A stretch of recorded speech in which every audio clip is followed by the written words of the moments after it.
안녕하십니까. 이피어 어드바이저입니다. 오늘 소개해드릴 내용은 미국 채권의 금리에 관련된 내용을 설명드리고자 합니다.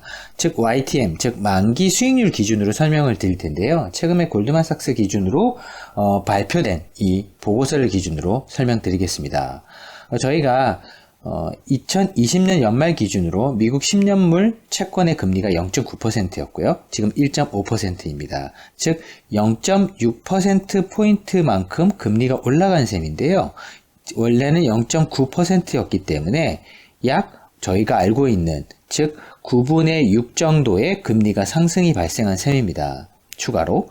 그렇다고 한다면 약 70% 가까이 금리가 상승한 셈입니다. 즉 거의 2배 가까이 금리가 오른 셈인데요. 그러다 보니까 지금 주식시장이라든지 비인플레이션 자산들은 크게 타격을 받을 수 있지 않겠는가라는 시장의 의구심들이 늘어나고 있는 그런 형국입니다. 그럼 여태까지 채권의 움직임을 보시게 되면 오히려 3년, 5년, 6년짜리 채권이 금리가 더 많이 올랐다 라고 볼 수 있습니다. 하지만 장기 금리들은 거의 비슷한 상태로 올랐기 때문에 이들에 비례해서 본다고 한다면 금리가 덜 올랐다라고 볼 수 있는 부분입니다. 그렇다고 한다면 장기물이 되면 될수록 금리가 더 오를 가능성이 남아졌습니다. 골드만삭스 추정치입니다. 물론 연말까지 한 1.9%는 가지 않겠는가, 그러니까 시장에서 보고 있는 2%까지는 터치하지 않겠는가 라고 볼 수 있습니다. 따라서 향후에 0.4%포인트 정도가 더 늘어날 수 있기 때문에 추가적인 금리 상승에 관련돼서는 이 가능성을 열어두고 보는 게 맞는 것 같습니다. 그러면 채권 중에서 누가 더 위험한가를 놓고 봤을 때는 단기물보다는 장기물이 조금 더 위험해 보입니다. 왜냐하면 2020년부터 현재까지는 이제 금리 상승이 충분히 일어났고 한 6년에서 7년 정도 만기까지는 그 이후에 7년, 8년, 9년 정도의 만기들은 오히려 더 금리가 상승할 여력이 남아 있습니다. 그리고 만기가 길어지면 길어질수록 금리 상승 여력이 더 있어 보이는 상황이 되었습니다.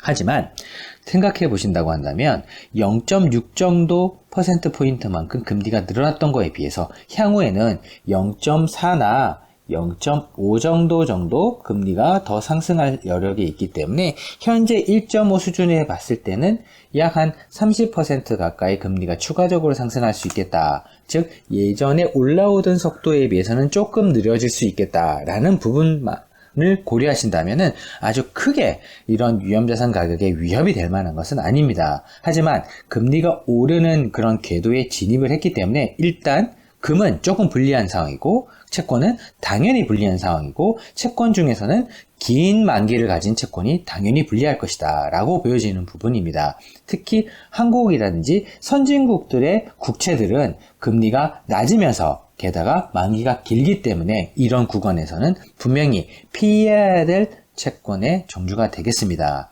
그렇다고 한다면 만약에 이렇게 점진적으로 금리가 올라갈 수도 있겠다라는 시장의 어떤 컨센서스 이런 것들이 반영되고 있는 구간이기 때문에 지금 금리가 최근에 급등했으니 시장이 컬랩스 망가질 것이다 라고 생각하는 건 너무 빠른 부분인 것 같고요. 현재 올라오는 금리의 속도는 완만해지고 있어서 인플레이션이 발생했을 때 적절하게 이런 부분을 같이 동행하는 수준의 금리 상승이 일어날 가능성이 높아졌습니다. 따라서 현실 세계에서 인플레이션이 발생을 한다. 즉 실물 시장에서 인플레이션이 발생한다. 그럼 채권 시장에서 당연히 자연스럽게 금리가 올라가는 그런 모습이 보일 거고, 그러면 시장의 인플레이션의 발생으로 인해서 나중에 미래의 이익보다는 현재 이익, 배당 이런 것들이 훨씬 더 좋아 보이는 그런 시기로 자본시장의 체질이 바뀌고 있다라고 보는 게 훨씬 더 합리적인 부분인 것 같습니다. 따라서 향후 앞으로는 채권은 당연히 금리가 오르는 데 따른 위험자산이 될 것이고, 그렇다고 한다면 단기물보다는 최근까지 급등했던 단기물보다는 좀 장기물이 조금 더 위험해 보이고, 그리고 금리가 낮은 국채라든지 그리고 금리가 낮은 장기 채권인데 위험이 거의 없는 채권들은 오히려 지금부터는 위험자산이다 라고 판단을 하고 포트폴리오나 자산을 투자한 비중에서 일정 부분 줄이는 형태의 전략이 꼭 필요해 보이는 그런 시기라고 볼 수 있습니다.